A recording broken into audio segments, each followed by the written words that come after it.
First of all, I'll just say on the Doge cuts, we just this week, literally just this week, the House is passing appropriation bills that are, they're just funding the government at the exact same levels Biden did, and in some cases adding funding. Like it is, there's no framework for Doge, in my view, that you can call it a success.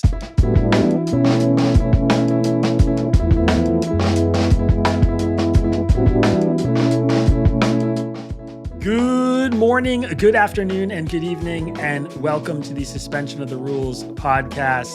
We have three real patriots who host this show, so we're very disappointed to hear that we're not going to be taking Greenland by force. Donald Trump today at Davos said, do you say in Davos or at Davos? I think somebody who's never been there. Plebeian. I'm a normie, all right? That's what this show's all about. I'm a man of the people. That's why we need Camille's 2 cents on that. yeah, Camille, what's Davos like? Have you even been to Davos? Come on. Donald Trump, just before we got on the show, this morning, really, actually, I guess we've had a couple hours to sit with it, has finally made explicitly clear in very Trumpian fashion that he will not be using force. He said that to the audience, and then he did the thing. He was like, that's the statement everybody's looking for, is I won't be using force. Like, he knows exactly what he's doing. I guess a brief exhale. Interesting times we're living in. I am in a fantastic mood today, gentlemen. I have personal news I'm not ready yet to break on the show. You guys sort of know what's going on. So the world matters are all secondary to how good things are going for me. 3 out of 4 your divisional round picks hit. You're just cloud nine. And we have a great show today. We're going to be doing the 1-year Trump retrospective, which we have not done yet in any Tangle forum. We have a Friday edition in the newsletter coming out this week. That's a little bit, actually is a lot around a kind of 1-year objective check-in, but we're going to do some of the subjective stuff. Before we jump into that, though, which I will set the table for, curious for your guys' reactions. Last week we were here talking about Greenland or Iceland, depending on what kind of mood you're in. Who really cares? They're basically the same. We had a little bit of a worry about what Trump is going to do. We covered it in the podcast and the newsletter. Does this move the needle for you at all? Today's speech, which had a lot of elements. We could do a whole show on just the speech that Trump just delivered, but I think the promise to not go into Greenland with the military is the highlight, and then Trump announced on Truth Social the vague notion of some deal in the works that he seems happy about. So I take all of that as good news. Are you guys in that same space right now? He definitely made it clear that that's his position today. And that's the way that I'm reacting to it. I will wait to see what his position tomorrow will be. Maybe he's going to gamble Puerto Rico if we lose the ski luge to Denmark, and we'll get Greenland if we beat them at cross country. I don't know. But Winter Olympics I'm hyped for. That's where my head's at. I'm not in Davos. I'm in Turin. I'm thinking about that. Yeah, I think it's more weird news than good news. It's bizarre that this happens to be the highlight coming out of the World Economic Forum in Davos last year this time, when the president was zooming in to the meeting there, although I don't know which technology they used. This isn't what he was talking about. In fact, in his national defense policy document that was released just in December, which is where you lay out all of the most urgent priorities for the country, that Greenland was not mentioned. So it's kind of weird that we've been wondering, is he serious about this? How serious is he? Is the military option on the table? Apparently not, which is good. Apparently he's climbed down from the whole thing, although we're waiting to see details on this. So yeah, this was a weird episode that caused no more meaningful consternation for lots and lots of people. Yeah, not today. Not today. Yeah, not for now. The February 1st tariffs, he says, are now on pause. To Ari's very cogent 1-sentence points, this is all just asterisk Wednesday afternoon, what we know, think, believe to be true. I suppose things could change. I personally will take a dub and this as good, not weird news. The dub is that I never thought we were actually going to do anything with the military in Greenland, which I've said repeatedly in Tangle, despite the fact that I've loathed the rhetoric coming out of the administration. And the good news is that we're not going to do anything with the military, hopefully, in relation to Greenland, because that would be insane since they are owned by a NATO ally. Okay. I don't want to spend too much time on Davos, which, in my personal opinion, honestly matters less and less every year. Davos. Yeah, at Davos. Though this year, this was some interesting news to follow. We have a big show today that I think we're going to do our best to do in some concise and efficient fashion, but it's not going to be easy because we have not really done a one-year retrospective of the Trump administration. It is January 21st as we record this show. Donald Trump was inaugurated on January 20th, also the day my son was born. Pretty interesting day in my household, as you can imagine. And we should step back. I think any opportunity like this, the one-year milestones, the new year, election season, things like that, prompt a little space for us to leave the kind of day-to-day, week-to-week plunge that we're always doing and look at how things are going in this sort of broad 30,000-foot top-level sense. So I sent over to the two of you 4 prompts. And what's going to happen on the show today is we are going to go around and each answer these 4 prompts individually and talk a little bit about each other's answers and poke at them and gab, I hope, and try and see what we can suss out about how this first year has gone in about as subjective a fashion as you can do it. As I mentioned, this Friday, we also have a podcast and a newsletter coming out where we created a bunch of metrics in January of 2025 that we released that we were going to track throughout the Trump presidency. And we're going to check those metrics, things like gas prices, interest rates, economy, number of jobs created, that sort of stuff. We're going to do the very objective, down the middle numbers data side. And today we're going to do the really subjective analysis. How are we feeling personally in our hearts, in our guts, and just get a check on where things are going. So the 4 prompts are what happened, how you expected, what surprised you, what you think the biggest pros have been so far, and what you think the biggest cons have been so far of the Trump administration.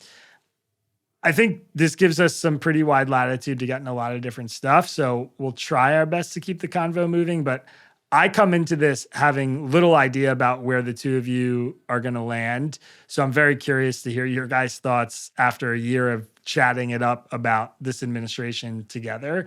And I think we should start in the order that I kind of give you guys these prompts, which is first, what happened, how you expected. So the things that you saw coming that happened basically how you expected them to happen.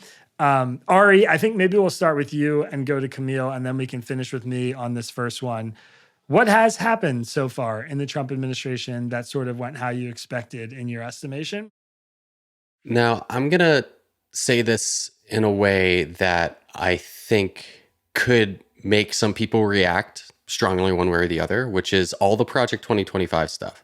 I think if you're a critic of Trump coming into this administration. Really quick. I thought you were going to say, I'm going to rephrase your question and do the thing where you change the question I was asking. I was about to shut the whole show down. So I appreciate it. I mean, I'm annoying in some ways, but I think I'm really literal about question asking. So I'm going to respond to your prompt specifically with my feelings in my brain, which is where my feelings are. And when I'm talking about the Project 2025 stuff, I mean the chapters about the control the executive has on the executive branch and the way in which he can exhibit that control. I think a lot of liberals looked at Project 2025 through a lens primarily about abortion at the time, which we'll get to, I'm sure, later.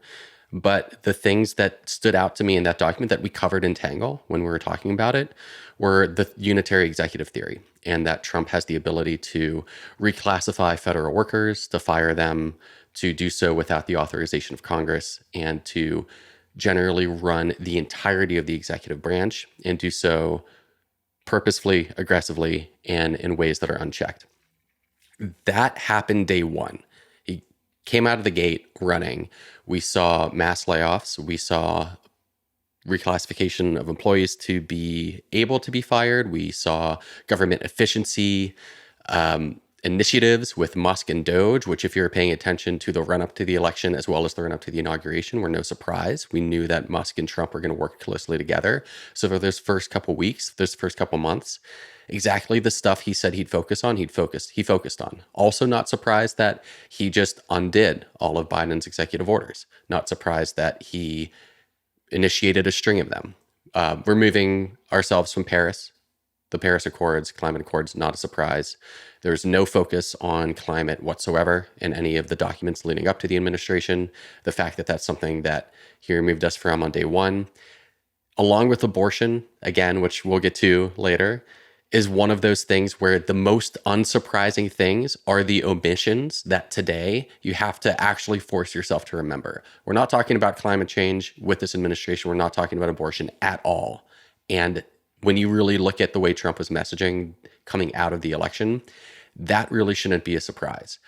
And the last thing that I'd say for what went about as I expected it to is that if you're paying attention not just to the things Trump said in the election, but the ways that he went about his business before, wasn't terribly surprising the way that he went about it again, which is want to do things with big, splashy news events, big, splashy statements, actions, like bombing in Nigeria, the bombing in Iran, the executive fiat about sending the National Guard into places. All of those individual things definitely didn't see coming, but the way in which he's trying to pursue his policy initiatives through these big actions that grab headlines, also somewhat in line with the person Trump is, as well as his pushback on the people that he saw as enemies. All of this stuff we're going to talk about in other categories, but the tenor coming out of the White House when he took in the office, generally a lot of things flow from that. And all of that was not a surprise given the way that he ended his campaign coming into the inauguration.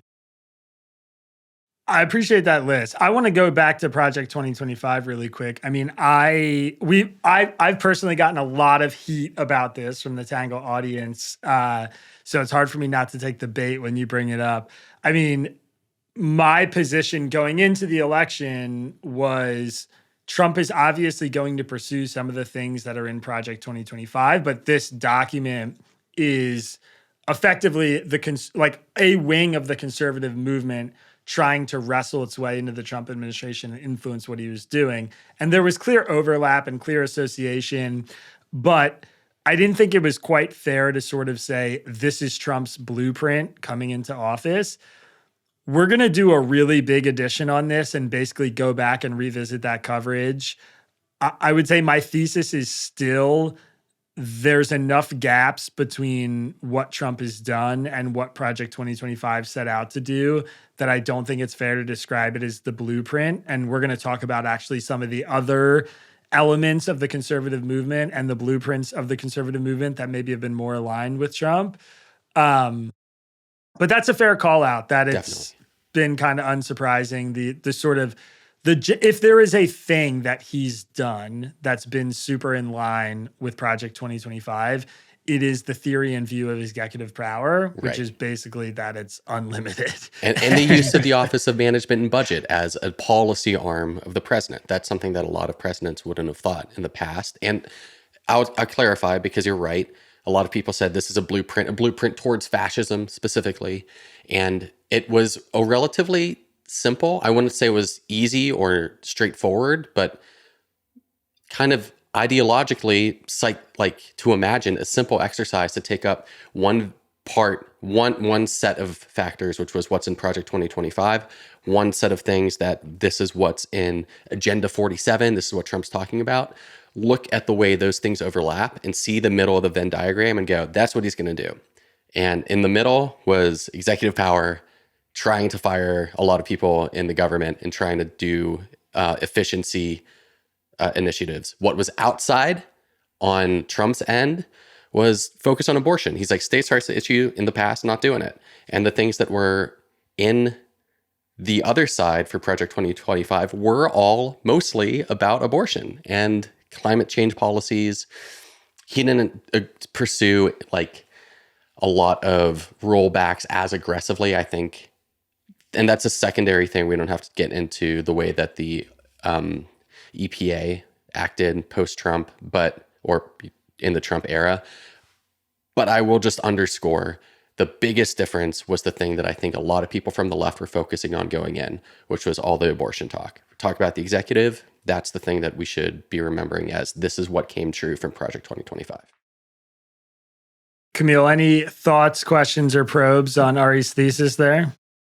I mean, I'm inclined to agree with a lot of that. I share your skepticism coming into the administration about Project 2025 and the amount of attention it was getting. I certainly think that to the extent there's anything that can be said about like how much of a role it's played, I think Ari has hit the nail on the head. It is this expansion of executive power. But this is also something that we've seen happen across many, many administrations. Every single new president seems to want to expand the office further. Even Barack Obama, who came into office talking explicitly about the need to constrain the presidency, went ahead and expanded executive power in important ways that are still having repercussions today. We've talked specifically about his drone program, which almost certainly set the stage for some of the unilateral action that President Trump has taken, which I'll probably talk a little bit about later on, because this is not in my things that I predicted or expected anyways to happen, to refer specifically back to the prompt.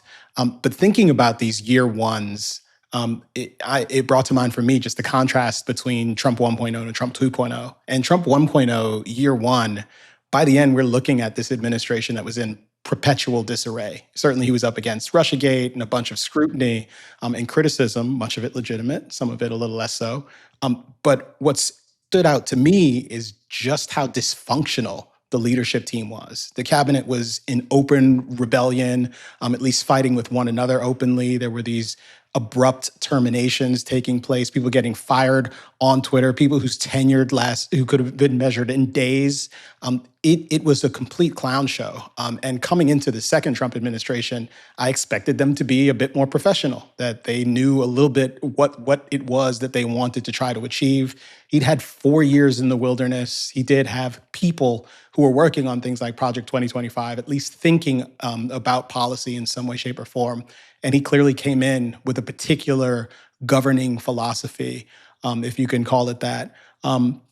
As Ari said, kind of these pronouncements by fiat. But I think more importantly, this is an administration that is largely stuck together. You watched yesterday in the lower press office, they had this massive gathering, a lot of influencers/journalists in the room there who were applauding enthusiastically. The various members of Trump's cabinet are always going around the room talking about the greatness of the president, the dear leader, because it has kind of almost North Korean vibe to it. So that's something that I expected them to be a lot more organized. I'm perhaps surprised to some degree by the degree to which the president has kind of demonstrated his ability to kind of control the party there. And beyond that, I think the persistent improvisation from the president is another thing that we've come to expect. Him just kind of floating ideas, talking about these payments to service members, the payments related to the tariffs, and none of this stuff is actually getting done legislatively at the moment. It isn't clear that any of it will come to fruition. In some instances, he mentions it and you never really hear from it again. Or there's some question afterwards, like, did I say that? Yeah, you did. Not surprising, very much in keeping with the president. And Ari also mentioned Doge, which we talked a little bit about the World Economic Forum. And last year, when the president zoomed into the World Economic Forum, he talked about Doge. That was one of the few items that he talked about. He highlighted how it was going to be important and revolutionary and game-changing. And that project, I think it is fair to call it a failure. When Elon Musk is openly admitting that it didn't really move the needle, that it isn't something that he would do again, I think it's pretty fair to talk about it in terms of the promise of a program like Doge. As someone who personally is generally in favor of limited government and wouldn't mind seeing some curtailments happen, the kind of chaotic execution was astounding. But the most important, and I think perhaps salient point, is that the actual stated objective of curbing government spending, reining it in, doesn't really seem to have been achieved at all. Like these really expensive packages that were given out to people, attempting to force people out and get them to take these early resignations, when in fact it seems like, to the extent people did accept those packages, it was people who were leaving anyways, so they made them more expensive.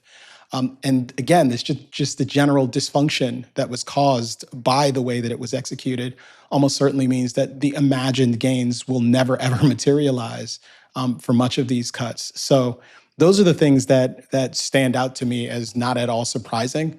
But I'm very, very curious to hear your thoughts on all this, Isaac. I mean, first of all, I'll just say on the Doge cuts, we just this week, literally just this week, the House is passing appropriation bills that are, they're just funding the government at the exact same levels Biden did, and in some cases adding funding. Like, it is, there's no framework for Doge, in my view, that you can call it a success. I mean, there's a rhetorical framework where I think they made people more aware of some of these issues, and everybody became like a spending and appropriations expert for 2 weeks, and some of that's good. Like, I'm being glib, but it's good. It's a good thing for people to care about and pay attention to and talk about. But now we're a year later, Doge is basically dead. Musk is gone. We're getting reports that they were, taking data from the Social Security Administration and trying to give it to these groups looking into election fraud, which now there might be charges about that. Trump's DOJ actually might prosecute that. And just this week, Congress is passing all these appropriations bills that are just re-upping funding at Biden levels, which is like, that is where those meaningful spending cuts happen. No, I really, first of all, Kmele, I like you didn't say it quite explicitly, but the answer for you about what didn't surprise you was that this Trump administration has been more orderly and less sort of chaotic than Trump 1.0. Is that right? Because there was a segue there that you used, but that in relation to what Ari said, but that is, I think, a pretty good answer. I mean, I think I hadn't thought of that until you said it, but I definitely expected them to be less chaotic and a little bit more organized than they were Trump 1.0. And it's crazy to go back and think about how much backstabbing and leaking and firings, and it was so nutty. And there's stuff that's happening now that feels pretty crazy to me. But for the most part, this administration's been fairly buttoned up. I mean, they're very accessible to the media, but there hasn't been a ton of turnover. There hasn't been a ton of backstabbing. There hasn't been all the palace intrigue stories.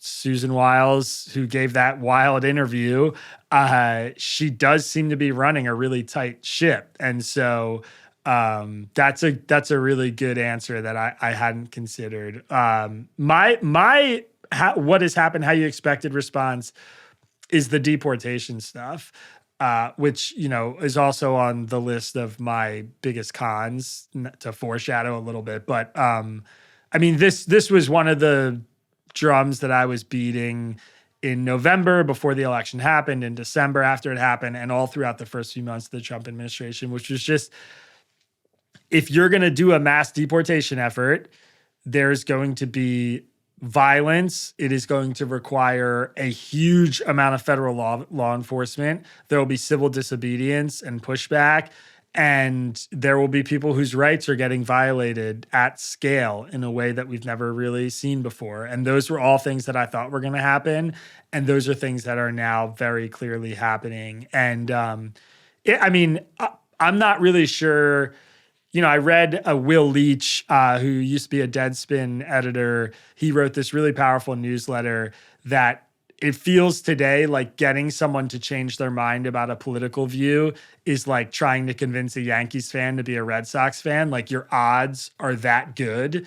And it is like the fandom for what side you're on is that ingrained.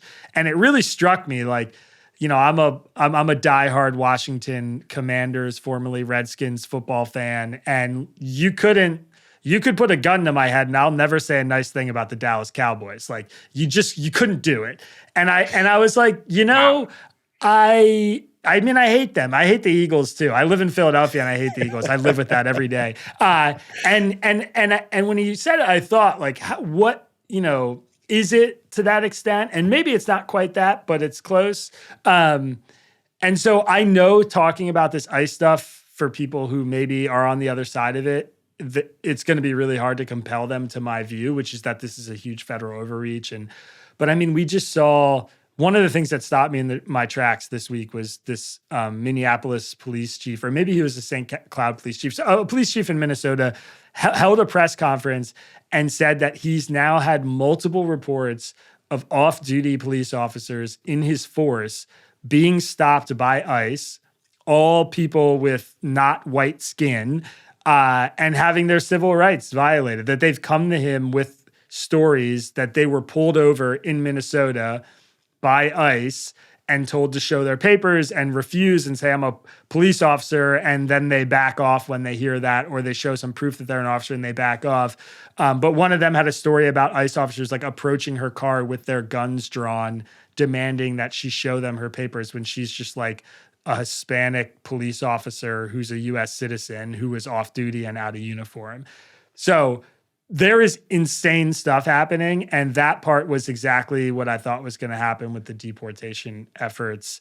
I don't know if you guys, I mean, I'd be curious if you guys feel like that was something that was predictable, or if when I made those points before the election that felt compelling, but it is unfortunately kind of lived up to what my nightmare scenario was so far.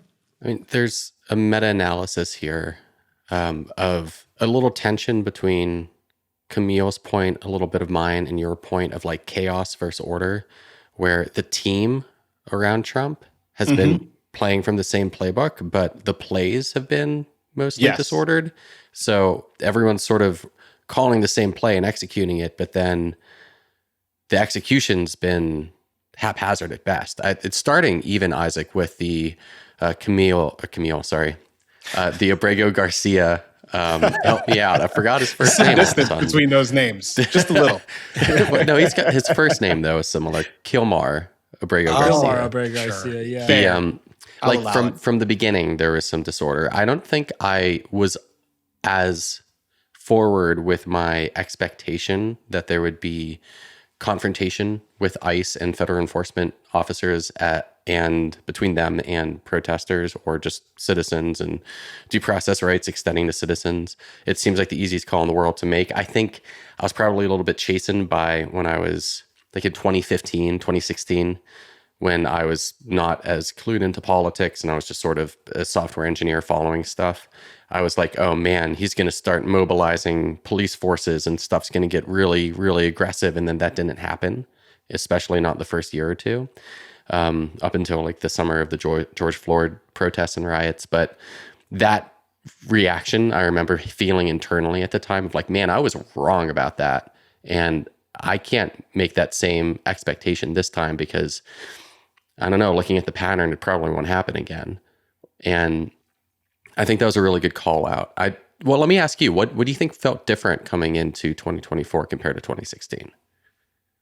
What do you mean what felt different coming into like, do you think you would have made that same call in 2016 of, oh, there's going to be violent, on the deportation stuff? Right. Yeah. No, I mean, first of all, the scale of what Trump was promising was different. I mean, maybe he was saying back then that he was going to deport everybody in 2016, 2015. It's mostly the wall, I think. It was mostly the wall. It was a lot about keeping people out. These were explicit promises that this was going to happen. And he said it plainly what he was going to do. It was, I'm going to dump money into ICE. We're going to send in the National Guard to cities that disobey and where there are protesters. And we're going to round up all the criminals and people here illegally and ship them out. I mean, to his credit, there was no concealment about what he was going to do, and a bunch of people voted for it. So I think there's a lot of people, I'm sure, who didn't imagine it was going to look or feel like this. I definitely think there's not a lot, but enough buyer's remorse about what we're seeing on that side of stuff that, we've seen Trump's approval on immigration plummet, which is his signature issue. And I think that's notable that there are a lot of Americans who want fewer immigrants or want illegal immigration to be reduced, but they don't want what we're seeing in Minneapolis.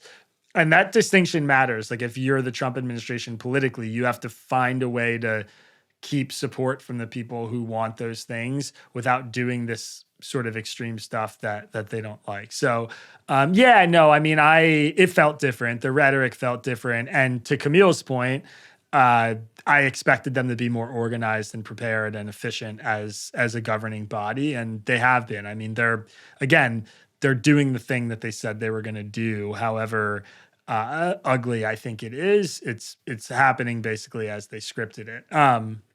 All right, we should move to our next one. So again, we're doing what happened, how you expected, what surprised you, biggest pros, biggest cons. So the next prompt here is what surprised you, and I went last on the last one, so I'll start on this one.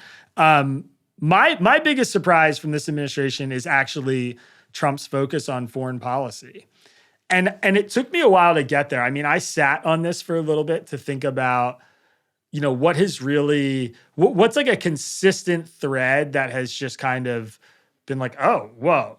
And, there's the stuff like they actually bombed the Iran nuclear facilities. They actually captured Maduro. But I think the overarching one is just how much political bandwidth and currency the administration is using on foreign policy issues. And the reason I say that is just the Trump brand and the whole, this like unifying principle that brought together, Trump, JD Vance to, Peter Thiel to Marco Rubio. It's like, it is this America first focus. Everything is about US national interests. Trump has just hammered over and over again the inflation stuff, the economy, immigration. He won on a message about bringing prices down and fixing the insane immigration crisis that happened under President Biden. And I follow the news religiously. I wake up and, mainline it 12 hours a day. And so much of the stuff Trump talks about in press conferences, the talking points his team is circulating, the policy focus, literally legislative, executive action, what he's doing. It's tariffs, it's the war in Gaza, the war in Ukraine, it's confronting China, it's Israel. Wars, yeah. Israel, Iran, India, Pakistan, now the Greenland stuff, the Venezuela stuff, the Western Hemisphere. I literally, aside from the ICE deportation stuff, I struggle to think of a couple, 2, 3, 4 big domestic issues that he's been really consistent on and hammering. The healthcare plan he just rolled out felt like a total afterthought, but it's all foreign policy stuff. And that has really surprised me. It was not what I was expecting from the administration. So I think that would be the big one. And then the sort of secondary to that is just how fast the border crossings plummeted, because we heard from Biden literally for months, and this was the talking point I parroted, was they need Congress. Like, you can't fix the border without Congress, and there aren't enough executive actions to make it happen. And then Trump came in and he just did it. Literally in like the first month, and now we are at record low crossings month after month after month, which is remarkable. And as somebody who wants less illegal immigration because it's a strain on the system and it hurts the people trying to come here legally, it hurts the legit asylum seekers.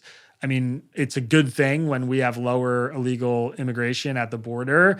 I think this is a good thing. It's a win for Trump. But I was, pretty astonished at how fast that happened. I didn't expect that.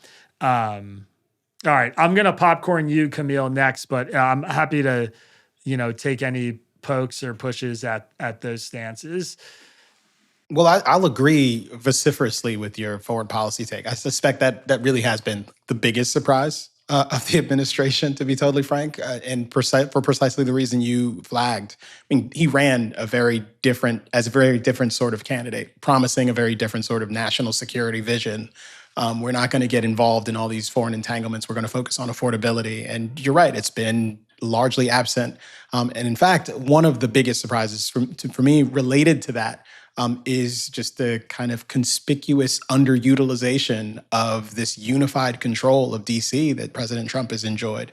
They're not getting anything done in Congress. They're not even trying. The Great Big Beautiful Bill was kind of the last thing. And like the healthcare policy that's recently been announced, was kind of an afterthought. The details are strange. It was contradictory in certain ways. And even now, I don't think most people really know what it is or why it matters to them, in much the same way that they have a very difficult time imagining why Greenland ought to matter to them. So I suspect that's one of the things. There was a kind of laundry list of other things that were a bit of a surprise to me. The fact that Musk and Trump made up so quickly after Musk called him a pedophile publicly is very surprising to me. In fact, I suspect at the moment that happened, Isaac, you suggested that they would get back together. And I was very skeptical of that assertion, but maybe I'm misremembering that. And I think the unusual volume of Republican resignations from Congress has been a bit of a surprise as well. And it feels like it's sort of at an almost historic level. In fact, I remember reading an analysis in PBS that suggested something like 10% of them were either not running again, were looking to move to another elected office someplace else.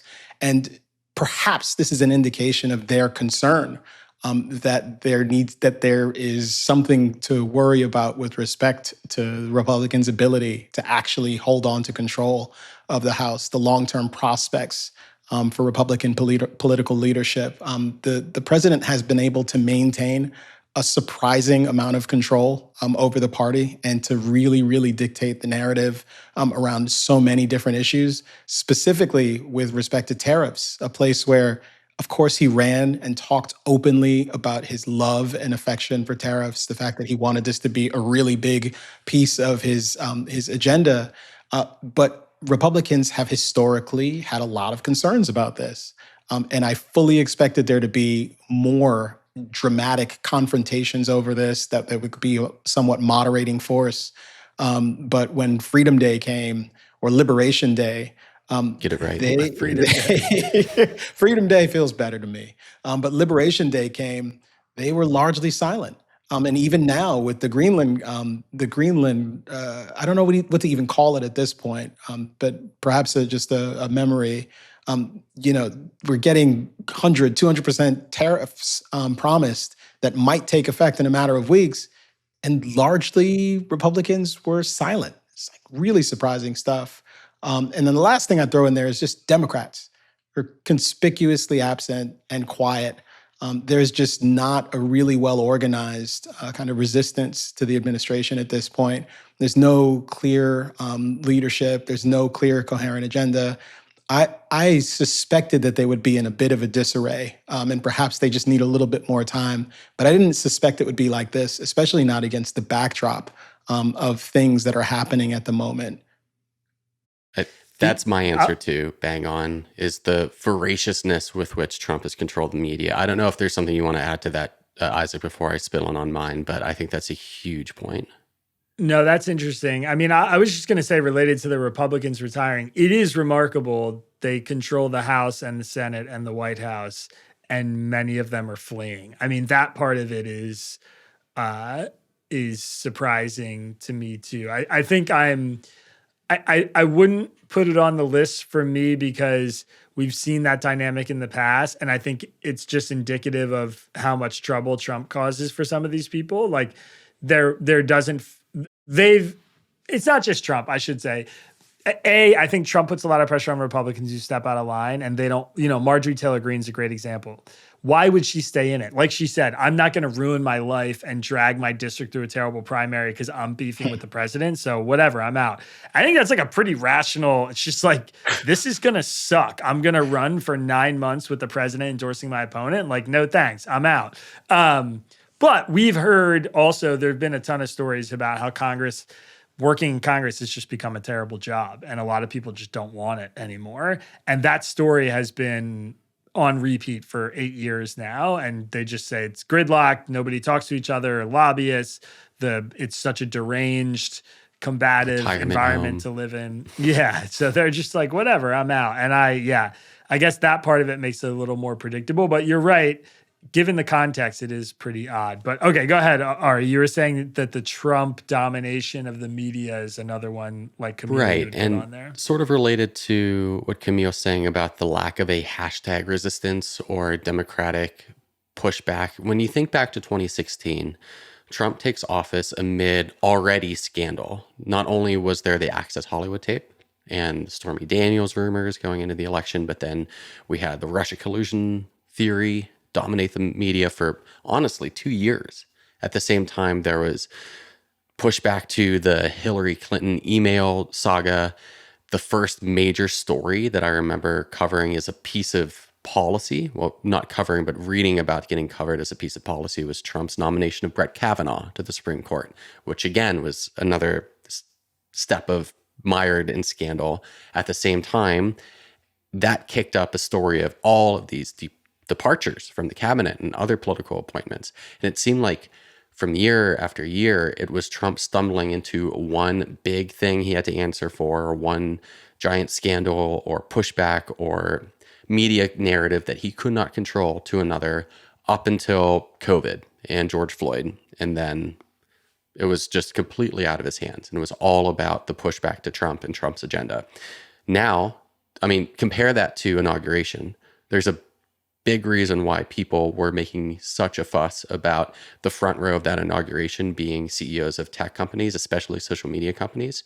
It was such a stark contrast between where the media landscape, especially the online social media landscape, was in 2016 compared to 2024, where it is a lot different out there. Companies are lining up to try to get the favor of the White House. Trump is not at all afraid to use political and economic power to try to push forward his agenda, not just with media companies, not just with law firms, as we've seen, or political enemies, but with universities, with foreign countries that are supposed allies of ours, with allegiances.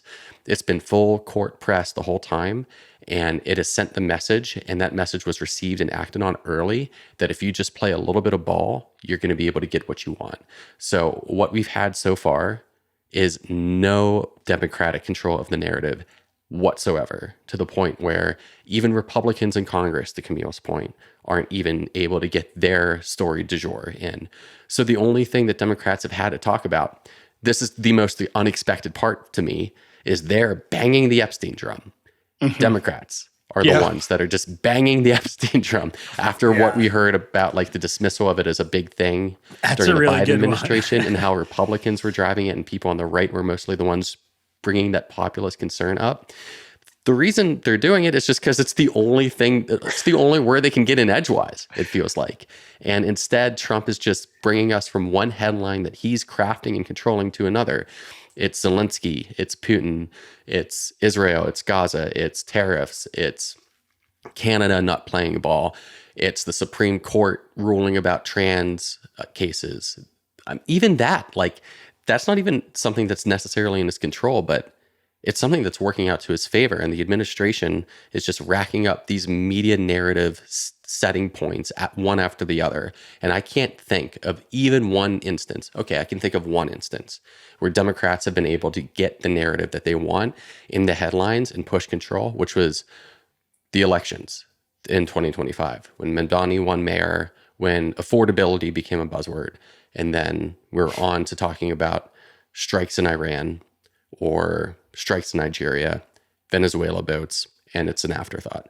The whole landscape entirely has been completely flipped compared to what it was in 2016, and I would not have expected that. Yeah, that's good. That's a good one. The Epstein stuff, I remember specifically when it started happening.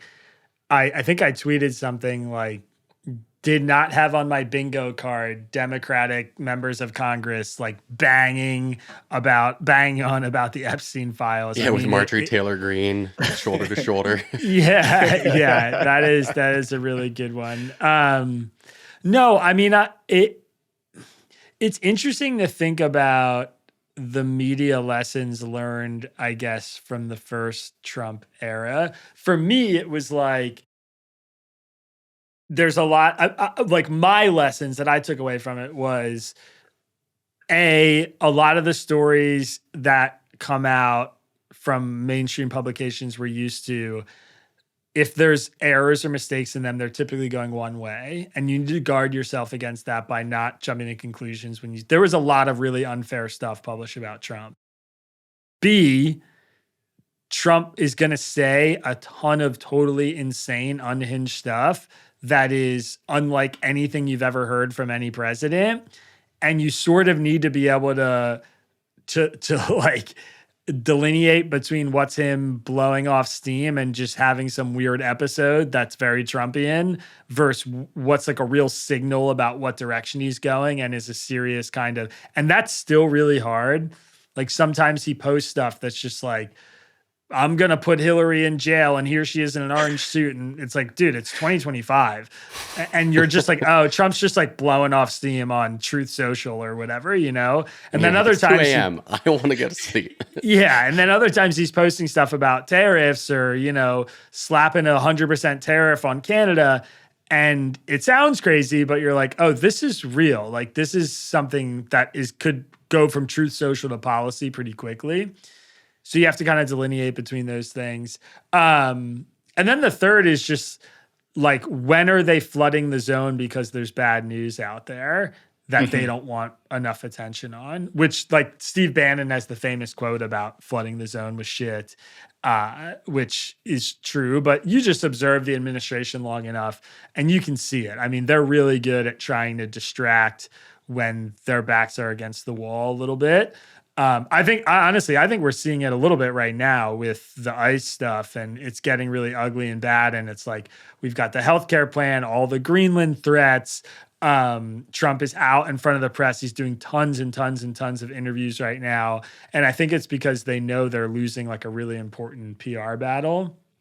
And those are some lessons that I took from it. And to your point, Ari, I mean, I don't know the 2024 version of him and the coverage of him has not really changed in a meaningful way from what happened the first time around.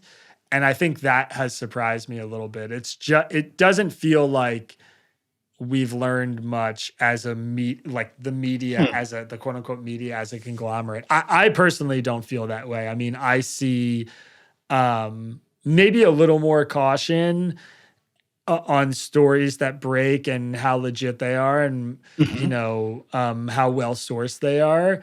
But on the whole, I haven't really seen any sort of approach or coverage of Trump where I was like, oh, this is different or innovative or, you know, they're putting a different lens. It's a lot. It's like the right-wing media outlets are doing the sycophantic dear leader stuff.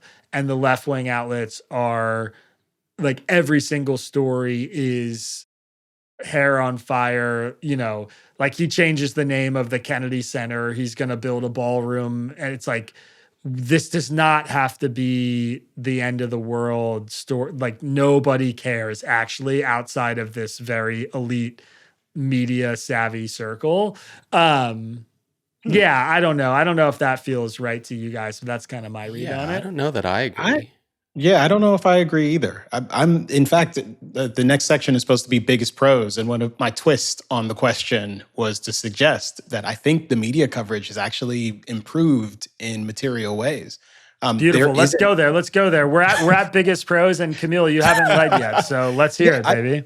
I just don't think I see nearly as much sensationalism. I do think a lot of the reporting seems to be really by the numbers. Yesterday, there's been both reporting about this in multiple publications and a very large kind of feature editorial in the New York Times about the corruption of the Trump administration, the self-enrichment that's been going on. I thought there was perhaps one detail of the story with the plane that I might not give him kind of full credit for, but the fact that they've been pocketing all of this money from crypto, that his kids are kind of making all this cash, just a lot of really good reporting about that. And perhaps it's kind of almost too technical and too by the numbers and maybe needs to be a little more incendiary to generate some attention. But I appreciate that is the way the reporting has happened. I think even with the situation with respect to ICE and the overreaches there, I think there's been a lot of really good reporting, people actually figuring out who got deported, what the numbers are. The administration isn't always being exceptionally forthcoming. And there's just been a much better, I think, a meaningful correction with respect to just kind of the tenor of the coverage. So I think in that regard, things have changed for the better. I think the sycophancy of the right-wing coverage is correctly flagged, but I do think in general the mainstream coverage has improved in marked ways. I think even the success of people like Abby Phillips on CNN and various other places where people are having discussions again in ways that didn't really seem to happen before, I think has actually been really, really healthy, is generally beneficial, and probably isn't always all that great for the Trump administration. It's one of those things. It's one thing when the entirety of the media apparatus is focused on you in a critical way. It's another thing when there's your guy is at the table. They're actually mixing it up, and they're not doing a great job selling your policies. When someone who's sitting across from you, giving you an interrogation on 60 Minutes, is just kind of asking you the questions about your immigration policy in a straightforward way. And the answer you give just reveals that apparently everyone is a suspect at all times, at all places, because wherever you go is essentially a part of an investigation. Like, that's important, but that only happens when you're doing really good journalism, in my estimation. Yeah, I think my answers or my pushback to Isaac's claim is a kind of a compliment to that, which isn't that I'm noticing all of these ways where the media is doing a better job, but I'm noticing the ways where they aren't as uniformly hysterical, I think, rather than there's this thing I talked about with Will, our senior editor, Will Kback, about how it was almost a trope towards around the midterms or at the beginning of Trump's presidential campaign in 2023 that every article about Trump had to start out with 3 paragraphs listing all of the scandals that he'd been in in his life. And it's like Trump, 79, who is currently facing 4 federal fraud investigations and has been indicted. Also, he blah, blah, blah. And it was every story. And we're like, we know who Trump is, and we know what your thoughts are, and we know what's going on. Thank you. Get to the story. Yeah. And I don't think that's happening as much anymore. It feels like, to your point, it has been a little bit more patrician. And I do think that's generally good. I think it's not the media's job to try to expound their own feelings about the story through the margins of it. As much as possible, we want to try to take that away, to be aware of it and then scale it back. And then when it's our space to try to give our opinions, we can do it. But we want to try to be aware of where those thoughts are and remove them from the margins so that the reader can make up their mind for themselves. And I think by and large, that's been happening more. But that's just my compliment to that one point that you have. Since we're on prose, you probably have more to list. Yeah, that's good. I appreciate the gut check there, and maybe I'm being too cynical. I'm open to being wrong about that. I guess my perspective is that I don't feel like I am reading stuff about the Trump administration from mainstream news outlets, left or right leaning, with a high degree of trust yet. Like, I feel very skeptical when I go in, and I think that's a good disposition to have for everybody. But I haven't gotten to a point where I read a New York Times article about something that he purportedly did, and I'm taking every word of it and leaving confident, So I guess I'm just not. Shouldn't. I probably shouldn't, but yeah. But like, in the world that I'm imagining where things aren't like they have been, I would be able to, right? I mean, that's the whole point. Yeah, but if we're trying to measure against where we want to be, then we're not there. But if we measure like where the press was in 2018, it's probably a little bit higher. Yeah, that's fair. All right, well, yeah, Kmele, any other pros you would throw out there? A pro of the Trump administration that the media is doing a good job is a very odd pro to have, if I don't say so myself. But look, I can give him some credit for a couple of things. I mean, I think, as we mentioned early on, like rolling back some of the Biden executive orders, specifically some of the kind of cultural excesses of the prior administration. Those are things that I would applaud. Some of the deregulatory efforts, some of the stuff that's in the great big beautiful bill. Again, I would applaud those things generally. I just think the challenge is that all of those things are nearly always accompanied with ham-fisted execution, with a bunch of kind of self-defeating scandal. Even the other place, the foreign policy place, where he's managed to have some real successes, to the extent the execution has been great any place, it's there in some of those targeted strikes where the operation is carried off really, really well. You may just find out all the details were on Signal being shared with a reporter. Like that part, not so good, but the execution apparently pretty good. I think that is stuff that one can say, yeah, these things are generally working pretty well. But all of those are somewhat qualified. Yeah, I think all those are really solid. I mean, I would throw border security being airtight, like I talked about. He said he'd do it. He did it. I mean, amid the horrifying deportation stuff, which I guess is a qualifier, like there are a lot of very dangerous people that the Trump administration has ID'd and arrested. I mean, legitimately, if you go read the stories about some of the people that they brought in, you kind of have to go to the New York Post for this sort of thing. Some of it is like astounding that there are people here who are here illegally and have committed heinous crimes, been convicted of them, and are just on the streets for various reasons. And the administration has gotten a lot of those people out, but more than anything, the border is mostly secure, more so than it was. And again, even in a humanitarian left-leaning lens, if you want to look at it this way, that is a good thing because it brings more order to the system for people who want to come here legally and for legit asylum seekers. The fentanyl legislation and approach has been pretty good. There's been some fentanyl stuff that's come up through Congress. Trump has really been targeting China. They're thinking about different ways to stop the import. There was a slight, I almost had to cross this one off the list because the administration just defunded out of nowhere. HHS defunded this really big addiction program that was given federal dollars across the country. But the blowback was so big to that they reinstated the money. And then, I hate doing this because it's a tough one. Because Trump has exaggerated the whole "I've ended 8 wars" thing, and he's so obsessed with this Nobel Peace Prize stuff. And it's like, I'm like, there's something about that in particular that I find so just unlikable and annoying that he's just like, he's so petty he didn't get this award that he's bringing it up all the time.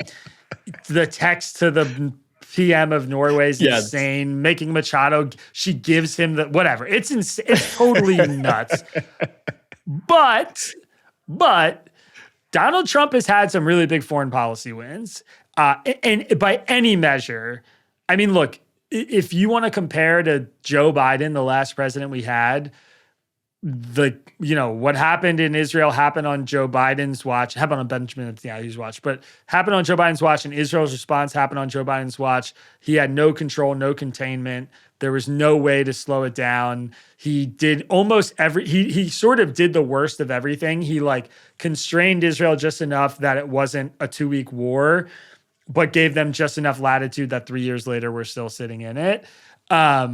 And the same is true in Ukraine. He constrained them just enough that they couldn't mount a massive defense early on, but he gave them just enough that we're still in the war years later. And we had the Afghanistan withdrawal.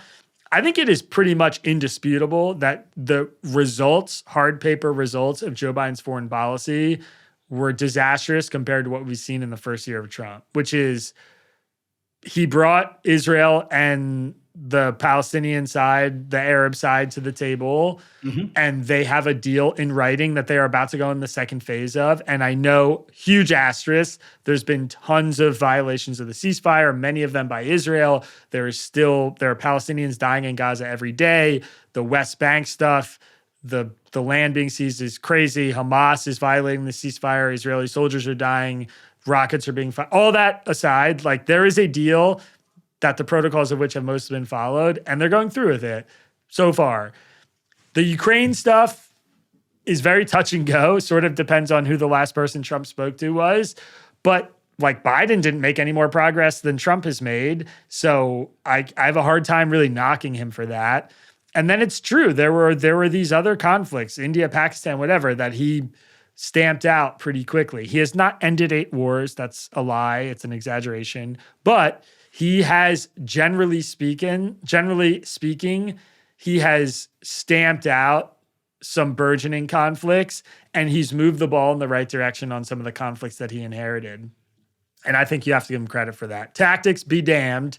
You got to give him credit for that. And the 2 most daring, crazy, nutty things he did, which was kidnap Nicolas Maduro. I can't call it anything else. He arrested Nicolas Maduro, I guess, brought him back to the United States, and bombing Iran's nuclear facilities went off basically without a hitch. Yeah, I think those for me are the things that come to mind when I think of the biggest pros. It's the border security, legit legislation on fentanyl that's addressing a huge opioid overdose epidemic, and the progress that he's made on a lot of real conflicts across the world. Those are my big 3. All right, you're up. Okay. I want to kind of give a little bit of caveating to the foreign policy stuff. I think just with the 8 wars thing, I know you said he hasn't ended with 8 wars, like obviously, and that's true. But India, Pakistan, like was never a war and was barely kind of a skirmish at the time. And India says that the US was not even involved. The Thailand, Cambodia conflict, like started up again. Thailand also doesn't really credit Trump for much of a role in that. Egypt, Ethiopia is one of the ones he likes to list. Not really a war either. Not really something the U.S. got involved in. Serbia, Kosovo. Like this is stuff we already talked about, but in the newsletter. But I just wanted to give that caveat for completeness, and also to say, that's all right. No, yeah, fuck you, man. That's fine. I'll just, yeah. And there's other ways that the foreign policy wins in these conflicts. There's a darker side of that too, which we can get in the cons, so I can save my pushback for that when we get there. I'll talk about my positives, which I'll just like underline 3 times the border security one. What was it that he said in the State of the Union? That we were told that we needed new laws. It turns out we just needed a new president. That was banger line. I guess so, right? Like the numbers kind of speak for themselves. Legislation's hard. It takes a while for us to know what works, but man, those results are pretty immediate. And I don't have a whole lot to add to on top of that. I'm sure Camille will touch on it a little bit too, because it's like the most easy thing to point out and say, yeah, that worked. So I'll just move on to one that I think is maybe a little controversial. At the flip side of your foreign policy one, which is the economy's been pretty strong with tariffs. I think we've all been pessimistic about the side effects of them, that we'd see more inflation, that we'd see more job loss. For sure, inflation has not plummeted. For sure, unemployment's been above 4%, but neither has spiked. And at the same time, Trump has brought in a lot more revenue through tariff implementation than any president has through tariffs in our combined lifetimes. So there's been some upside without as much downside as we thought.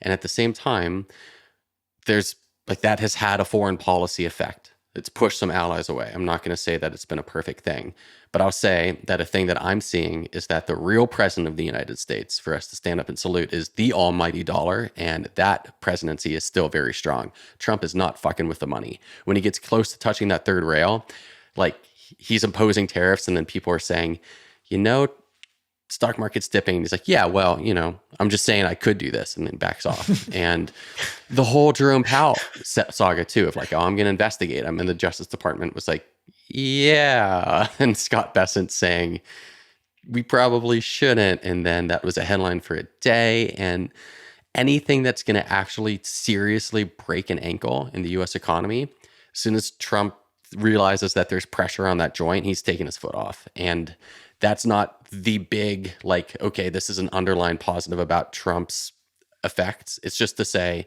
that his ability to restrain himself is obvious in this regard.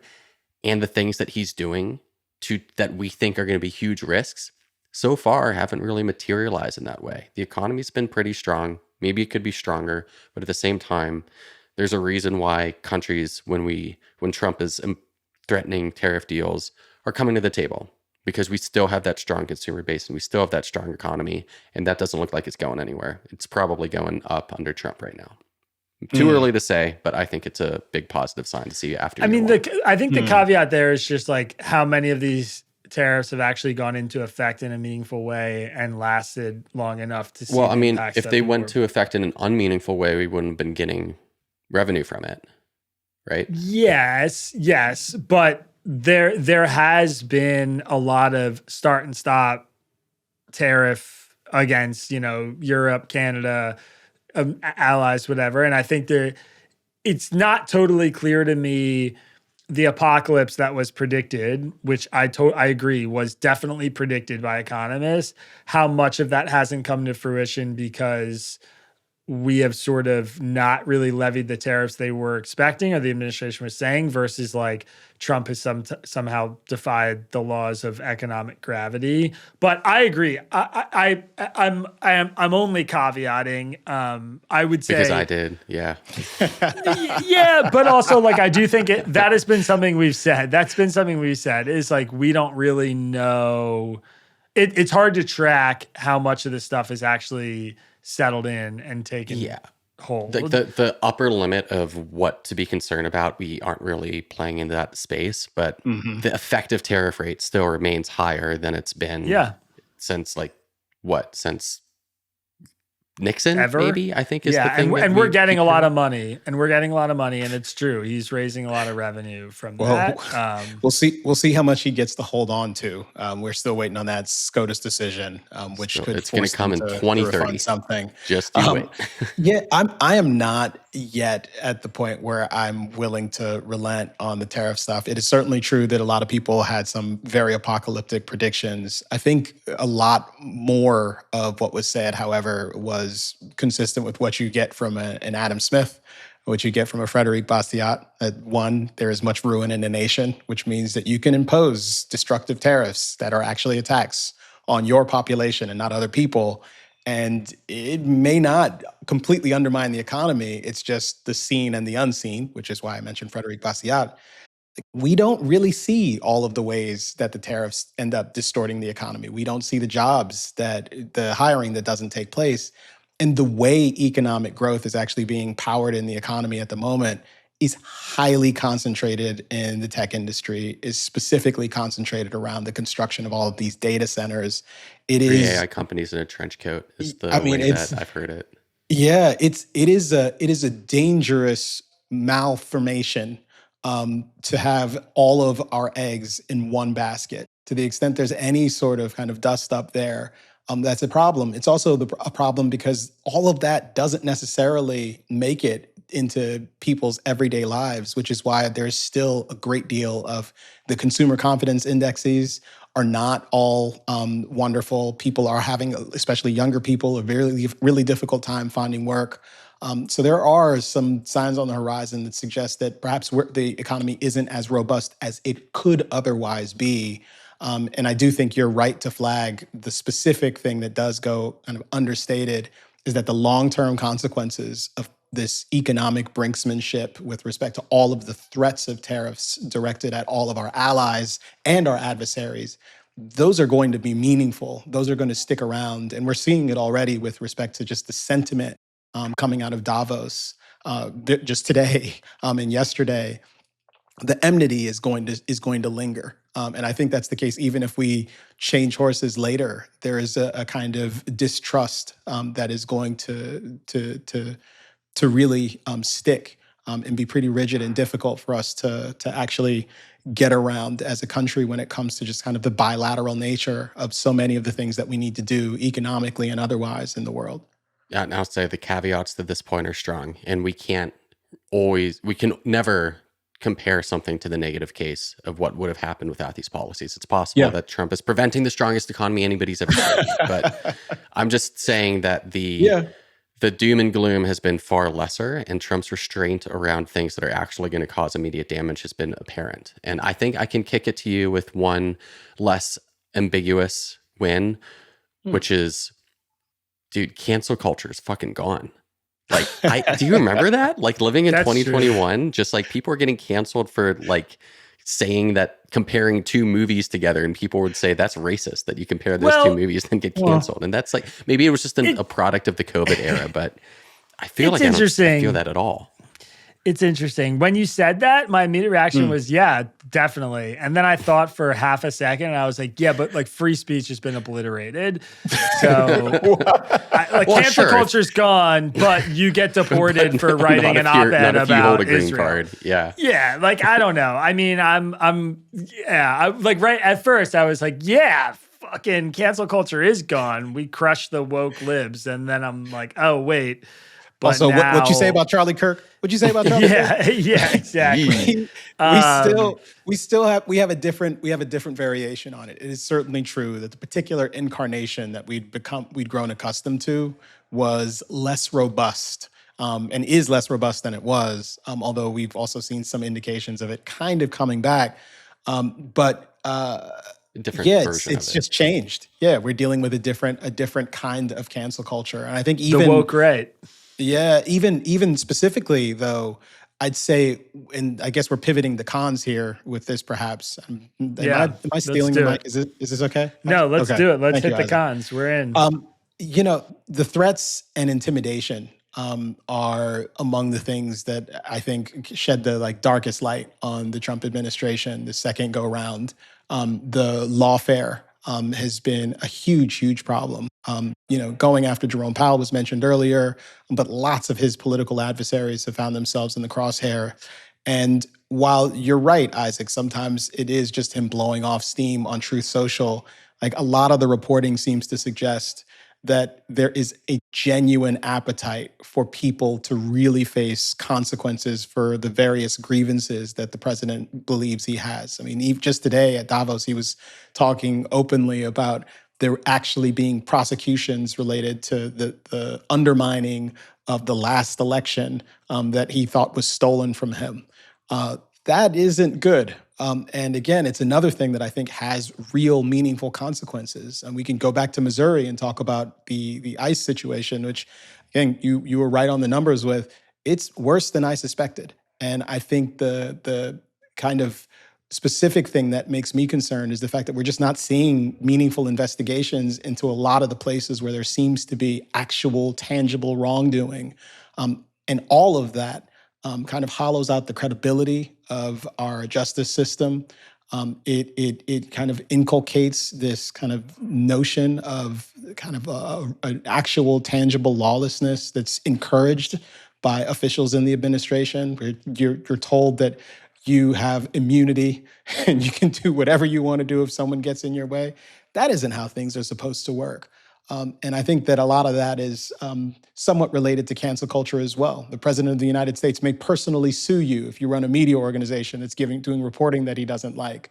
If you run a university and you're unwilling to capitulate to the particular things that they suggest that you need to do, there's going to be all sorts of penalties targeted that come in your direction. And if you run a law firm and you're just representing people who the president of the United States doesn't like, you may find yourself facing consequences for that as well. So I think that's probably one of the more damaging things that the administration has done. And I think the worst part is it's metastasizing. Every indication that I've seen is you see Steve Bannon saying we need to do more of this. We need to go harder because if the other team wins, they're going to try to put us in jail. And in recent weeks, you definitely get tougher and tougher rhetoric from people on the left who have talked about the need to prosecute the Trump administration and various Trump officials for different things. Some of that may be legitimate, but there's also talk about all sorts of other creative approaches, like court packing is back in vogue again. The various competitions with respect to gerrymandering, like this is all pretty dire stuff that doesn't make me optimistic that we're going to be returning to a kind of the normalcy that so many people have been hungering for well over a decade now, I think. Yeah, I listened to Jonathan Swan today on the New York Times Daily, who, in my opinion, sees the field clearly, one of the most even-handed reporters out there. And he said, I think accurately, is just you can't put this genie back in the bottle, and there's no appetite on the left now for regaining power and like bringing the country back to the center. The appetite is, how the hell is Trump allowed to do all this when we're like such cowards when we have power, and we want a Democrat who's going to stand up and fight the same way Trump does for his power and for his people. And I think we have one of two likely scenarios. One is a Republican gets elected that has Trump's blessing in 2028 and continues to act in the way we've watched Trump act with regards to the lawfare stuff and the things you're talking about, the executive power. Or we get a Democrat who feels that they need to respond forcefully to what we just saw for 4 years under Trump. And they're going to do that by deploying some of the tactics that he has that have been kind of successful in some ways at advancing his agenda. So, I think that is the right take on how it's going to impact the country long term. Go ahead. Yeah, I'll cue you up to close us out here with your cons, but I have a little bit of disagreement with that and with Jonathan Swan's phrasing about what he called it a quote one-way ratchet. It's like you can ratchet the executive power up, but it's really hard to ratchet it back, and that there isn't an appetite for a Democrat that's going to come in with a moderation policy. And I don't know that I fully believe that or agree with it, because there's an appetite for somebody that's going to fight and push back against Trump. But I think everyone has that feeling that you're talking about, Isaac, of like, can we just have a government that we don't hear about? That just like when I hear about the government, it's because they're like, oh, guess what? We fixed that thing where your planes are delayed all the time. Yes. Forgot. We've figured it out. We're like, great, thanks. I'll hear from you in April when I file my taxes. Then I'll be pissed at you for a month, and then we'll go back to ignoring each other. I think that's a world that a lot of people want, but the struggle to get there is another disagreement that I have, and this is going to be my biggest con, which is with your frame of there's one of two options, and it's either going to be somebody with Trump's blessing or it'll be a Democrat that's the president after Trump's term. And I'm increasingly seeing a third option. And it's so easy to just imagine Trump saying the stakes are too high. It can't be anybody else. Only I can fix. I'm staying. We'll figure it out. The lawyers will talk about it, but I'm going to come back and I'm not letting go. No. I mean, I don't think he's going to run. It's going to be so hard. This is just like the Greenland. We're gonna send the military to Greenland stuff. It's not real. First of all, it's one of the things that there aren't enough Republican senators to get on board with. So they'll impeach him, or they'll make it explicit in a law. Or I mean, what do you make of the? No way. There's no way that there's going to be anything that passes where he can run for president and be elected. But what do you make of the theory if he can run for VP? And then the president can just resign and he can be appointed? Yeah, sure. Trump, I mean, the idea that Trump is going to run, first of all, if Trump tried to run to be vice president with everybody understanding that the president was just going to get elected and resign, I think he would lose in a landslide. It would be one of the most unpopular things any sitting politician has ever done. He would get obliterated. Second, I've read a little bit about the legal theories there, and I would say at best they seem pretty contested. I don't think technically he can be sworn in for a third term. So even if you were elected vice president and someone resigned, I think he would get passed over in order for there to be like a line of succession. So I don't think the theory actually works based on my understanding. But regardless, I think I saw Trump's speech in Davos today. I think he's tired, dude. I think he's tired a lot. But then we knew that his plane had to turn around before they went out there. So it's always a one day at a time thing here. He's as old as Biden is. Pushback, and I get it. Like the statement coming out of Davos was really clear about no force in Greenland. And that was my posture for a while. I was like, this is just not going to happen. And then I just, like with strikes in Venezuela and the way the administration seemed emboldened to make small surgical strikes, and Greenland doesn't really have strong defenses. It becomes really easy to see how it could look. And I still, like, if I turn off a lot of the concerns that I have, like if I try to dial those voices down more, I think you're totally right. Like, it's not a thing that's ever going to happen. The popular vote's going to be absurdly against such a maneuver. But then I'm like, yeah, but who's going to be counting the votes? And it gets me to a point where, like, I know this is something that Camille talked about just now. It's like the tenor of the polity coming out of the administration. And for me, it's the executive power that I led as being a thing that didn't surprise me. That's my biggest concern. It taints everything that we've been talking. It's the undercurrent behind every single statement that we've made in this episode.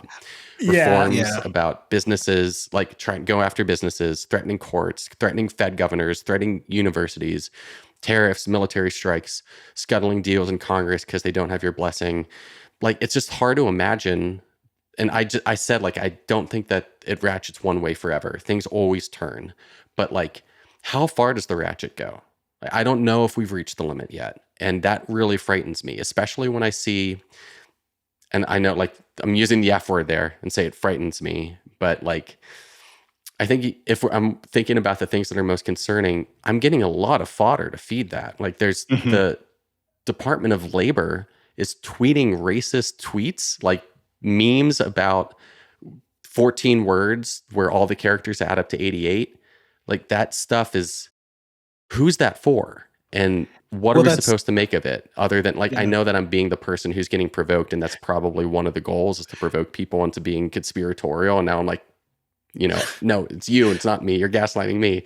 But it just feels like it's piling. And if the stakes coming out, I'll give you a second, Camille. No, go for it. It feels like if the stakes remain existential, and the tenor of the messaging from the administration that's all behind one person is, we have to stop them. If it's the leftists, if it's the illegal immigrants, whoever it is, and we can always find a reason to say we need to, then that excuse can be sent to any direction, to any extreme. And the ratchet, I don't know how far it goes. And that's just like my biggest con of the administration so far, is that the way that they're pushing the envelope on the presidential authority so far. Yeah, I mean, look, I share a lot of the concern. I've said so. I also think that, to the extent we're looking for something, it is voters to insist on something else. And hopefully we'll see some candidates emerge who have a different approach, who are a bit more ecumenical, who are looking to build bridges, who are perhaps imagining that they can differentiate themselves by talking in a different sort of way and delivering a different sort of politics. And maybe the word there, populism, is the right one. That's to the extent there's any sort of overlap in our politics, and it's anathema to me in many respects. It is there. And if someone can talk about affordability in terms that are palatable to lots of Americans, maybe that is the thing that finally breaks through and helps to break the spell. I'd also say, Ari, that going off of just the whole of the Greenland stuff, it's sort of a ridiculous circus. It also seems to be consistent with a man who is really focused on legacy and is thinking about how he'll be remembered. He wants his name on absolutely everything. He wants every award. He wants to pile it up. Maybe he's thinking more about the trophy case than he is the future of the MAGA movement. I don't doubt that there have been conversations about who his heir apparent will be, but it doesn't really seem like something that's actually top of mind for him. And I think his popularity challenges are very real and material. And to the extent that continues to be the case, and he continues to be, in some ways, a kind of a drag on his party, I think that could help to kind of calm things down in a material way as well. And I'll leave alone the social media posts. I think we're going to get. Yeah, I appreciate the caution and the concern. I'm not worried about Trump 2028 yet. But interestingly, I will say, I mean, this seems like we're fleshing out the cons here. I mean, I had on my list, Camille, the DOJ separation, and just like that we're not even pretending anymore. Like, there is no even pretense of independence, which, to your point, Ari, I think is maybe a prerequisite for something like trying to run for a third term and undermining the rule of law. I would put my number 1 or 2 as the personal enrichment of the family and himself. I mean, there's something about the sort of blatant, we talked about on the podcast last week. I tried to separate the business the first term and nobody cared. And so screw it. Nobody can stop me. And he's just saying it openly. And it's, I don't know. I don't know what it is about that particular thing that kind of offends my sensibilities. It's just like every minute that the president's attention is spent thinking about how much money a hotel deal in Saudi Arabia could make the Trump organization is a minute that he's not spending thinking about how to reduce my healthcare costs or how to solve the opioid crisis or how to fix the agriculture crisis. Like there are so many issues. And I just know that Trump has like a slate of a section of his attention and time, whether it's 5% or 10% or 25%, that is just going to all this personal stuff, these like family deals that he's going to come out on the other side of the presidency, him and his family making so much money. It's disgusting to me. And it's worse because it was such a big deal under Biden with Hunter Biden and the Burisma stuff. And I was in on that. I mean, I beat that drum. Like I think what Hunter Biden did was actually gross too. And I think what Joe Biden did, pretending like he knew nothing about these deals and had never heard of them and whatever. And then all these photos come out of him having dinner with the people Hunter Biden was doing business with. And the Hunter Biden laptop stuff, which was legit, actually revealed that Biden actually did know about this stuff. And at the very least, there were like references to him as the big guy and money that maybe he was going to get in some deal if the presidency didn't work out. I mean, there was gross behind closed doors stuff happening there. I can't, if we got a hold of Eric Trump's iMessages, I cannot imagine what we would find. I mean, it is bonkers what they're doing. And the crypto stuff, especially as somebody who's been in the crypto space, I've operated in that space, I've made money in the crypto space. Like there are so many scummy people out there doing rug pulls and creating meme coins and like just BS. And they're in it, man. They're in it. Like they're doing that stuff. And there's a lot we don't know about where the money's coming from and how it's coming in and who's dumping money into the various Trump meme coins and whatever. And yeah, I get stuck on that. And that's the one that kind of makes my blood boil as a con from the first year. The only other one I would throw out there, which I don't lay at Trump's feet entirely, of course you can't, is just the political violence. It's like the scariest time I've experienced to be somebody who talks about politics publicly. And Charlie Kirk's murder had a big part of that. I think anybody who's been listening to the show for 6 months or more knows that freaked me out and shook me up, especially just like in the wake of all the other violence that we had been seeing in Gaza and Ukraine and just like digesting that stuff and then seeing him get shot. It really did shake me up. But it's and obviously Trump's not responsible for Charlie Kirk getting killed, but Trump's response to that assassination was abhorrent. I mean, he went on stage after Erica Kirk forgave Charlie Kirk's killer and said that he doesn't forgive him and he hates the other side and that he's not and that's what he does. He turns the temperature up. And in the political environment that he's responsible for as president of the United States, the temperature is always going up. And it's not just Charlie Kirk, it's Melissa Hortman, it's Trump himself suffering from attempted political violence. It is just like an environment that I view him as the steward of. He is the president. He is the person who sets the tone. And there are people who turn the volume down or attempt to, and there are people who turn the volume up. And he's an up guy, and he's making it worse, I think, actively by demonizing the other side and by making himself a demon and reveling in that. So those are like the two big ones that I had on my list that I have a hard time shaking. I think I want to speak to two aspects of that I think are notable in context of what we've been talking about. The first is I mentioned Trump's self-control with regard to the economy stands in stark contrast to the self-control regarding his own self-enrichment. I think that's a hugely important flag to make. And the answers that he gave to the New York Times in that interview you're referencing are extremely revealing. That and the use of the military, I mean, there's other examples you can come up with for sure to support that. His lack of control, his self-control, and his willingness to try to reach for anything he can. And for sure, Exhibit A is the self-enrichment stuff. And then I think the way that you were talking about him as the guy with his hand on the thermostat, always turning the temperature up.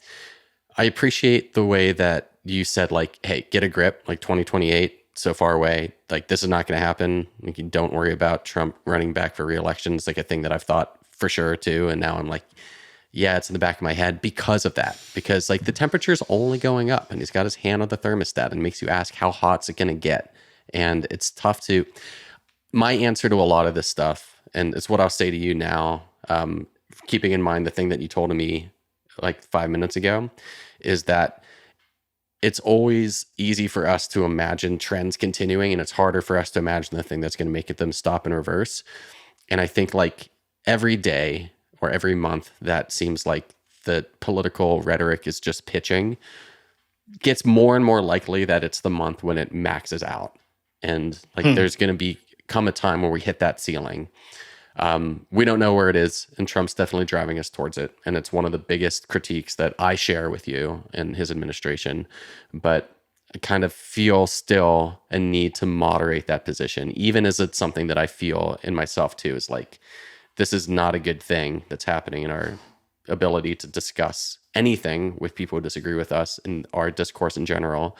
But I don't know. I think there's the appetite for it is gone. I think people don't really want to feel that way anymore. And I think there's going to come a time sooner than later. And maybe I'll say this to myself, sooner than 2028, when that trend's going to start reversing. All right. Well, gentlemen, only 3 more years to go. 1 year in. We did it. There's been a lot to cover. I'll sleep when I'm dead, I guess, as they say. I appreciate you guys going on this journey with me. We're at about an hour and a half into the show. And for anybody who's still with us, you're at the best part of the podcast where you get to listen to 3 really privileged, safe, incredibly blessed people complain about all the things that are happening in their lives. So John, you can play the music and we're going to do some grievances to round things out. The airing of grievances. Would you believe when I was 18, I had a silver dollar collection? All right. Anybody, any takers on first at bat? I got you. I got one. Wow. Ari Weitzman. We All right.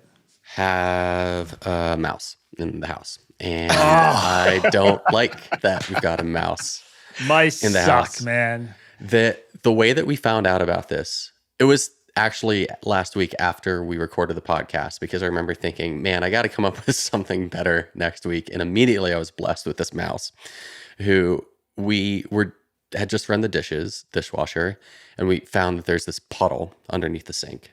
And we're wondering, did something in the trash bag leak? Doesn't smell that bad. We cleaned things out. We tried to find the source of where it came from.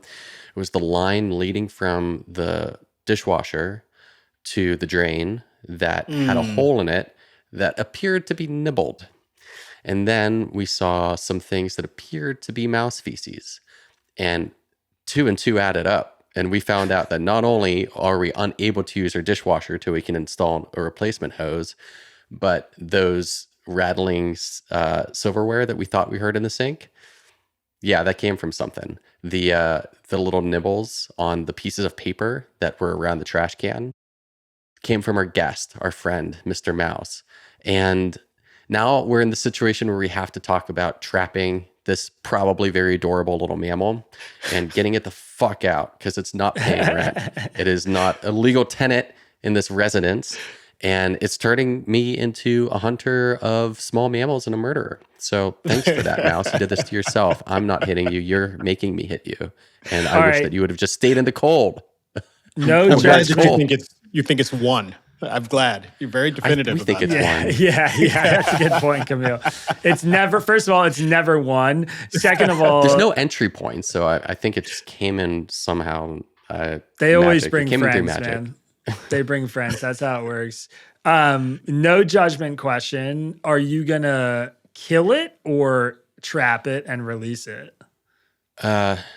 We are putting peppermint balls down and some copper wire to try to protect the things that it's munching on, and then we'll put like glue pads down, and we'll see. We'll see what those glue pads. Yeah, the glue pads are tough because then you have to get them off the glue pad, which is a horrific Can you do that? experience. Can you get them off the glue pad? You gotta eat it, just shake it off. You kind of shake them off. You try to like you put gloves on. You try and like get their legs off without like amputating them. But it's a horrible thing. I've done it before. I don't know. It's terrible. I think it's probably going to end up being one of those things where we just kill this mouse. I think it's the easiest route. In my experience, you just have to. It sucks, but yeah, you got to. I mean, I had to. One of the worst like experiences that I'd had with like animals being near the house. Definitely the worst experience I've had with animals being near the house was when we found a cute little bunny den was just outside the house. They were just snuggling in the exhaust from the dryer from the basement in our previous house. And our wonderful dog found them and tried to squeak them and play with these little bunnies and these baby bunnies as toys, and had to find like a punctured baby rabbit and just like smother it so we could give it a burial and take it away. It was just like awful thing to do. So that's probably in my future again. Not looking forward to it. All right. Well, on that note, we'll move on from Ari snuffing out baby bunnies. I will go next with a more uplifting, I hope, grievance for this week, which is, or I guess lighthearted grievance. My friends, have been sucked into meteorology Twitter or meteorologist Twitter. The algorithm got me. There's this big snowstorm everybody's talking about, or if you're not in on, meteorology Twitter, maybe you haven't heard about, but I was aware of it as early as last Friday because some meteorologist I follow was talking about this historic snowstorm coming. And then I started paying attention because they're saying this is going to be like insane, unbelievable, 3 inches of ice and everybody's going to not have power for 2 weeks and you should get water and a generator and whatever. And then my grievance is like I stepped into meteorologist Twitter and it's just like politics. They all hate each other. They're like, I was like, oh, this will be like a fun thing. Like I'm going to like get with the weather guys and I'll like, they're the experts and it's better than the Weather Channel and it's faster and I'll get this like cool analysis. They all fucking hate each other. They're like, they're all beefing. They disagree. I had a friend, I texted one of the stories, like I texted a tweet to a friend of mine who's like a very news savvy guy. I sent him, I was like, dude, this storm's coming. Wow.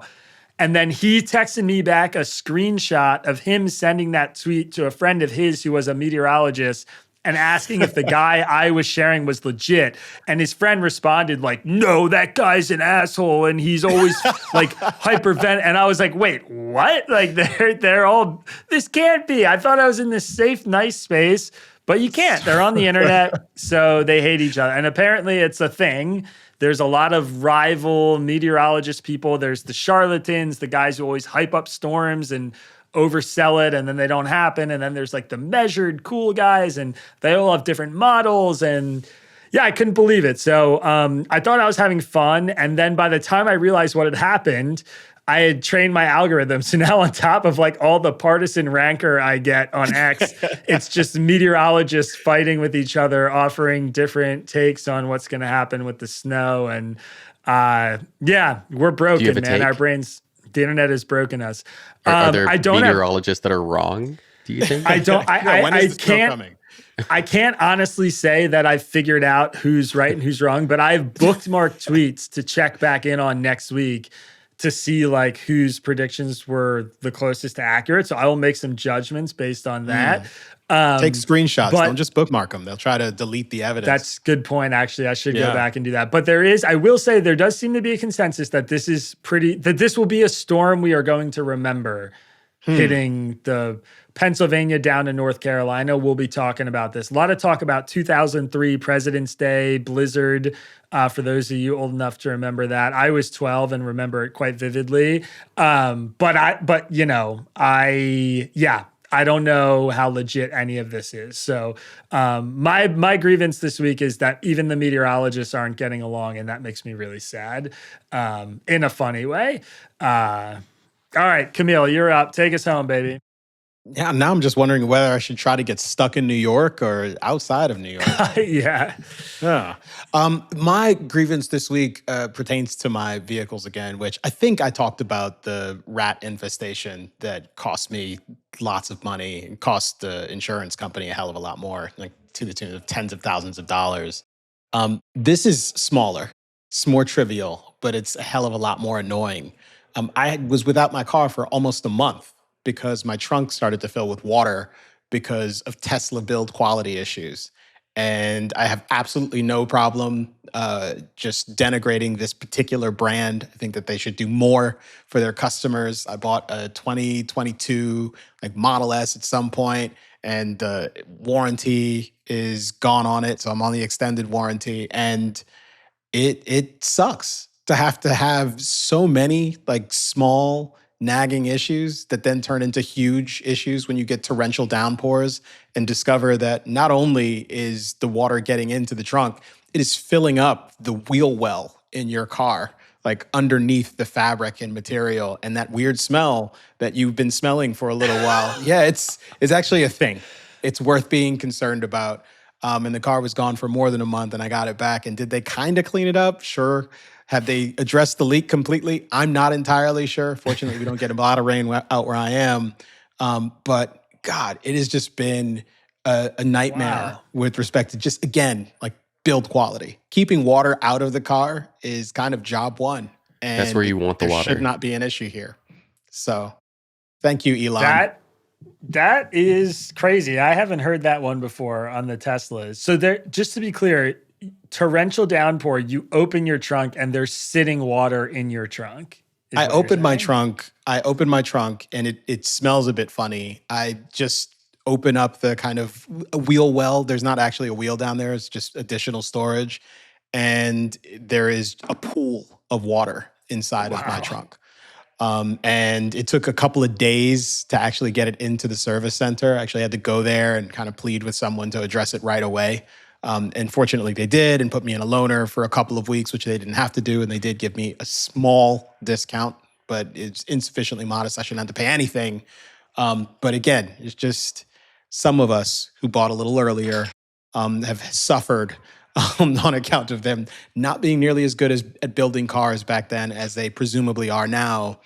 All the same, I don't know if I'll buy another one of these. So very frustrated. Wow. Very frustrated. Kmele leaving the Tesla world. That's a good grievance, man. Some breaking news there. I'm going to tweet that out. Kmele Foster, I don't know if I will buy another Tesla. That's good stuff. Quote, keep the water on the outside of the car. But the self-driving is really amazing. It's remarkable. It's just, I don't want to have to do it in my swim trunks. This seems unfair. So yeah. Kmele's done this podcast while driving his car before. It's actually remarkable. It's that good. Is that true? No. Probably true. He's joined calls with us. I like that you weren't sure if that was real or not. I was trying to exaggerate to the point of making a joke, and you were really could. You really could. Yeah. You just need scuba gear while your car is driving you around. So I don't know. All right, gentlemen. Well, we did it. 1 year of Trump under our belt. A little round of applause. We made it. We survived. We're here. Another year. Year 5, technically. Thank you guys for sharing your insights, your thoughts. If you have feedback, stuff we missed, this is a big episode, but I'd love to hear some retrospectives from our audience. If you have positive thoughts, feelings, you can email me, Isaac, ISAAC, @readtangle.com. Complaints about anything we said or did can go to Will Kback, our senior editor, Will, WILL, @readtangle.com. And we'll see you guys next week. So have a good one. Bye. See ya. Hey guys, thanks for watching. And if you want some more, don't forget to subscribe to the YouTube channel. And you can also go listen to our podcast, Suspension of the Rules, by finding the Tangle News podcast feed. Just look up Tangle anywhere you listen to podcasts or go to our website, readtangle.com. All right, thanks. Peace.